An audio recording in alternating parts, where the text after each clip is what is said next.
Are you an MBA aspirant and looking for every single information related to MBA? So what are you waiting for? Subscribe to the channel now and press the bell icon right next to it. यार इन दिनों के lockdown में आपने जितनी भी पढ़ाई की थी आई नो आप भूल चुके हो। अगर आप भूल चुके हो तो let me know in the comment section. और सबसे बड़ी टेंशन तो ये है कि कैट की डेट आ चुकी है। अब हमारे पास हार्डली 2-2.5 महीने का टाइम बचा है और स्ट्रेस और प्रेशर एज अ स्टूडेंट बढ़ चुका है।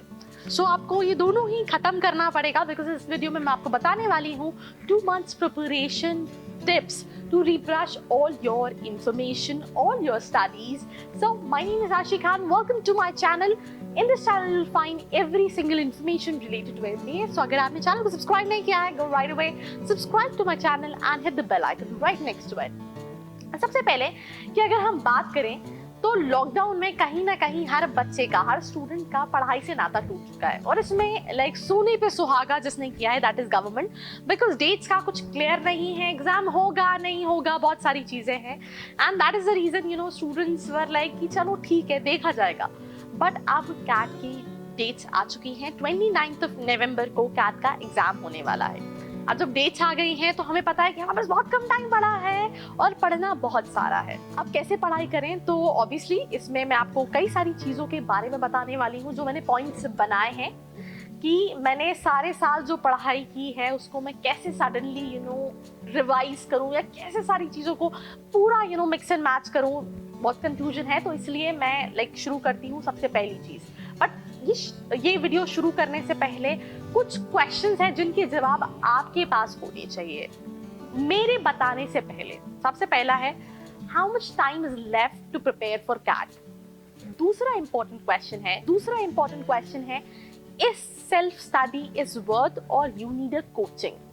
बहुत सारे स्टूडेंट्स, क्योंकि ऑब्वियसली इस बार तो पहले तो ऐसा होता था कि आप कोचिंग ऑफलाइन जा रहे हो, आप अपने फ्रेंड से मिल रहे हो, आप अपने कलीग से मिल रहे हो तो आपको लगता है यार ये तो मुझसे ज्यादा स्कोर करेगा और वो कंपटीशन वाली फीलिंग होती थी तो आप अपने आप को कहीं ना कहीं वो मोटिवेट कर पाते थे। बट अभी वैसा कुछ नहीं है। तो सबसे पहला क्वेश्चन जो आपको पता होना चाहिए कि आपके पास कितना टाइम बचा है प्रिपेयर करने के लिए। दूसरा क्वेश्चन कि क्या आप सेल्फ स्टडी करके स्कोर कर सकते हो और you need a coaching. Third जो बहुत इंपॉर्टेंट क्वेश्चन है कि एग्जाम का पैटर्न क्या होगा। ये बहुत इंपॉर्टेंट चीज है कि क्या एग्जाम का पैटर्न है और आप कैसे सारे इंपॉर्टेंट टॉपिक्स को कवर करोगे।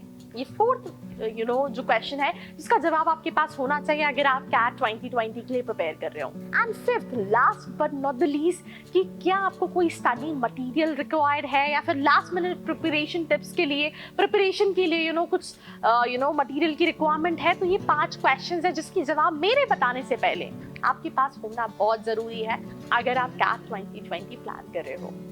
तो सबसे पहली टिप है हैव कॉन्फिडेंस।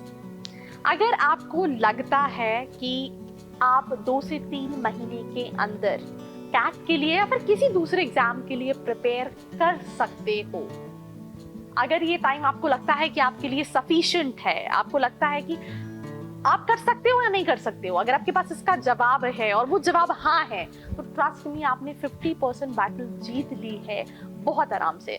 बिकॉज देखो लाइफ में आप बहुत सारी चीजें दूसरों से नोट्स ले सकते हो, सजेशंस ले सकते हो, बट खुद को मोटिवेट करने का काम आप किसी और से नहीं करवा सकते हो। आप संदीप महेश्वरी की वीडियो देख लो या फिर किसी और की वीडियोस देख लो, वो वीडियोस उतनी देर काम करती हैं जितनी देर आप वो वीडियोस देख रहे हो, या फिर ज्यादा से ज्यादा 24 घंटे। फिर जब दूसरा दिन स्टार्ट होता है तो आपको लगता है कि यार again I am just losing, मैं नहीं कर सकता या मैं कर सकता हूँ। तो प्लीज अपने आप को मोटिवेट अगर आपने कर लिया तो आपने 50% बैटल जीत ली। अगर आपको पता है कि आप 2 से 3 महीने के अंदर कोई भी entrance exam including CAT clear कर सकते हो तो सच में आप क्लियर कर सकते हो। तो प्लीज हैव कॉन्फिडेंस बिकॉज आपके आसपास के जो लोग हैं वो आपको डीमोटिवेट करेंगे, बहुत सारी चीजें बोलेंगे। और अगेन जो मैंने पॉइंट शुरू में बोला था वो पॉइंट मैं अभी फिर से बोल रही हूँ कि अभी आप कहीं ऑफलाइन कोचिंग नहीं जा रहे हो जो आप देख रहे हो कि यार यहाँ 50 बच्चे, 100 बच्चे, 500 बच्चे पढ़ रहे हैं और यार मेरे दोस्त के मार्क्स मुझसे अच्छे मार्क्स में आ रहे हैं या फिर वो मुझसे अच्छा स्कोर कर रहा है, तो वो जेलसी और कंपटीशन वाली फीलिंग सबके अंदर होती है और उस वजह से हम अपने आप को थोड़ा सा और मगअप करते हैं कि नहीं हमें करना है,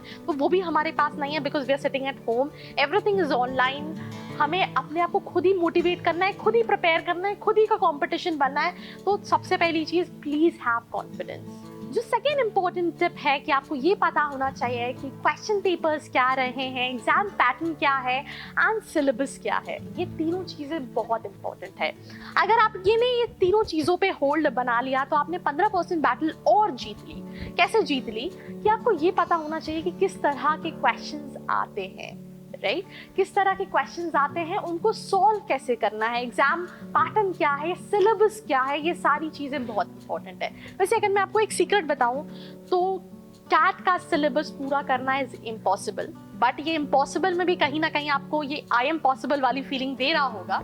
तो ऐसे में जुगाड़ बहुत इंपॉर्टेंट है। अब वो जुगाड़ कैसे है, that you have to find कि इंपॉर्टेंट टॉपिक्स कैसे हैं और उनको आपको पेन डाउन करना है और उस सेगमेंट को प्रिपेयर करना है। बिकॉज अगर आप सोचो कि आप कैट का पूरा सिलेबस कर सकते हो तो that is again I am saying impossible, that is I am possible, but you have to find out the important topics, you have to pen down and start preparing on that. So ये जो segment है वो बहुत important है कि आप को ये पता होना चाहिए कि यार मैंने ये इंपॉर्टेंट टॉपिक्स पेन डाउन कर लिए हैं और इसमें से मुझे हर चीज़ आती है। अगर ये कोई भी क्वेश्चन आएगा तो मैं सॉल्व कर लूँगा।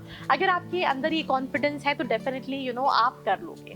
जो थर्ड बहुत इंपॉर्टेंट पॉइंट है that is examples must. Let's say आपने कोई चैप्टर पढ़ा या कोई भी चीज़ पढ़ी तो उसके जितने भी एग्जाम्पल्स हैं try to solve that, because आपको ये एम्पल ऑफ आइडिया देगा कि उसमें किस तरह के क्वेश्चंस रहते हैं, उनको कैसे सॉल्व करना है और वो आपके लिए बहुत ईजी हो जाएगा। तो प्लीज़ आपने जितनी भी चैप्टर्स कवर किए हैं उन चैप्टर्स को कवर करने के बाद उनसे रिलेटेड एग्जाम्पल क्वेश्चंस को सॉल्व करना इज अ मस्ट।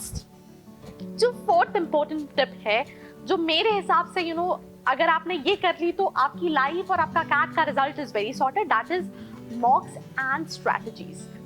अब सबसे पहला क्वेश्चन आता है कितने मॉक देने चाहिए, 12, 13, 20, 25 और ये तो नंबर जाते ही जा रहे हैं। तो कुछ ऐसे भी बच्चे हैं जिन्होंने अभी तक मॉक्स नहीं दिए हैं। Please make this thing sure आप मॉक्स दें, बिकॉज इससे आपको पता चलेगा कि आपकी प्रिपरेशन लेवल क्या है। एक स्टूडेंट को मिनिमम 25 मॉक्स तो देने ही चाहिए, yes, to have an hands of knowledge कि आप कहाँ स्टैंड कर रहे हो। बिकॉज आपने एग्जाम्पल्स कंप्लीट कर लिया, एक चैप्टर पढ़ लिया, बट आपको पता ही नहीं है कि आपका क्या लाइक उस पर आप कर पा रहे हो नहीं कर पा रहे हो। That is the reason mocks is very important, because ये आपको बताता है कि आप कहाँ स्टैंड कर रहे हो। तो जितने भी स्टूडेंट्स हैं जिन्होंने मॉक्स नहीं दिए हैं अभी तक, प्लीज हर week try to give 1 or 2 mocks so that आपको पता चल सके कि आपका प्रिपरेशन का लेवल है। और अगेन मिनिमम आपको 25 मॉक्स रिक्वायर्ड है और उसी के साथ साथ आपको ये भी पता होना चाहिए। और इसके अलावा आपको मॉक्स देने के साथ साथ आपको ये भी पता चलेगा कि आपको क्या स्ट्रैटेजी एग्जाम टाइम पे अपनानी है, क्या शॉर्टकट्स अपनाने, क्या ट्रिक्स होती हैं, ये सारी चीज़ें क्लियर होंगी। तो प्लीज़ स्टार्ट गिविंग मॉक्स अगर आप नहीं दे रहे हो। उसके बाद जो बहुत इंपॉर्टेंट पॉइंट है that is identify your weak points. अगर आपको अपनी स्ट्रेंथ पता होनी चाहिए तो आपको अपनी वीकनेस भी पता होनी चाहिए। प्लीज़ आपकी जो भी वीकनेस है, जो भी आपके सिलेबस के अंदर टॉपिक्स के अंदर वीक पॉइंट्स, उनको नोट डाउन आप कर सकते हो। उसके अलावा भले वो ज्योमेट्री हो, नंबर्स हो या फिर जो भी हो, अगर आपको लगता है कि आप उसके ऊपर आपके पास क्योंकि अभी टाइम है आप उस पर प्रिपेयर कर सकते हो। और उसको प्रिपेयर करने का सबसे अच्छा तरीका है आपके वीक पॉइंट्स का, प्लीज़ बेसिक्स को क्लियर करो। मैं आपको थोड़ा सा एग्जांपल दूंगी। I myself prepared twice for JEE Mains examination. The first year when I prepared for JEE, I get into one of the NITs, IITs, but branch अच्छी नहीं थी। Second year I was not able to make it, being very honest. तो ये एक बहुत important point इसलिए है क्योंकि आपको पता ही नहीं आपके weak points क्या हैं। और आप वीक पॉइंट्स पता होने के बाद अगर आपको पता चल गए तो आप सोचते हो कि मैं इमारत में फर्स्ट फ्लोर सेकंड फ्लोर कैसे बना दूं। आपको ये पता होना चाहिए कि अगर नींव मजबूत नहीं है, अगर आपकी बेसिक्स क्लियर नहीं है, आपका वीक सेगमेंट जो है वो हमेशा वीक रह जाएगा। तो प्लीज़ आपके जो भी वीक पॉइंट्स हैं उनको नोट डाउन करिए और उनमें पहले बेसिक्स क्लियर करिए। अगर आपके बेसिक्स क्लियर हो गए तो ट्रस्ट मी आपके वीक पॉइंट्स स्ट्रॉन्ग पॉइंट्स में कन्वर्ट हो जाएंगे। जो इसके बाद चीज़ है that is last but not the least, cut off आपके दिमाग में होने चाहिए कि आपको हर चीज़ के सेक्शनल कट ऑफ क्लियर करने हैं। जैसे for example verbal reading and comprehension में 42 होने चाहिए, 33 in DI logical and reasoning में होने चाहिए, 36 इन क्वांटिटेटिव एप्टीट्यूड में होने चाहिए। तो ये जो है वो मिनिमम कट ऑफ है और आपको ये पता होना चाहिए कि अगर इससे ऊपर आता है तो ऑब्वियसली आपके पास और अपॉर्चुनिटीज होंगी, और ये दोनों ही चीज़ें लाइफ में भी एप्लीकेबल हैं और कैट के एग्जाम में भी एप्लीकेबल है कि इट्स नॉट लाइक कि आपने बहुत अच्छा स्कोर कर लिया बट आप एक सेगमेंट के जो मिनिमम कट ऑफ है उसको क्लियर ही नहीं कर पाए। So makes this thing very sure कि आप ये सारी चीज़ों को ध्यान में रखें, and make this thing very sure कि आप ये सारी चीज़ों को ध्यान में रखें। और अगर आप ये पॉइंट्स को कवर करते हैं तो trust me on this, you have very good opportunities to score very good percentile in your CAT examination। और आपको एक और चीज़ याद करनी है, वो याद क्या करनी है कि याद है ना 21 दिन जीतू भैया ने कहा था कि किसी भी चीज़ की हैबिट बनाने के लिए सिर्फ 21 दिन चाहिए होते हैं, भले वो अच्छी हैबिट हो या बुरी हैबिट हो। तो आपको अपना टाइम टेबल बनाना है, आपको डेली पढ़ाई करने की, किस किस सेगमेंट में किस किस चीज़ को टाइम देना है, इन सभी की प्लानिंग प्लॉटिंग सारी चीज़ें करनी है, और उसके लिए आपको सिर्फ और सिर्फ 21 दिन का टाइम चाहिए। So this was a video on last 2 month preparation tip for CAT. If you left out with any question, let me know in the comment section below.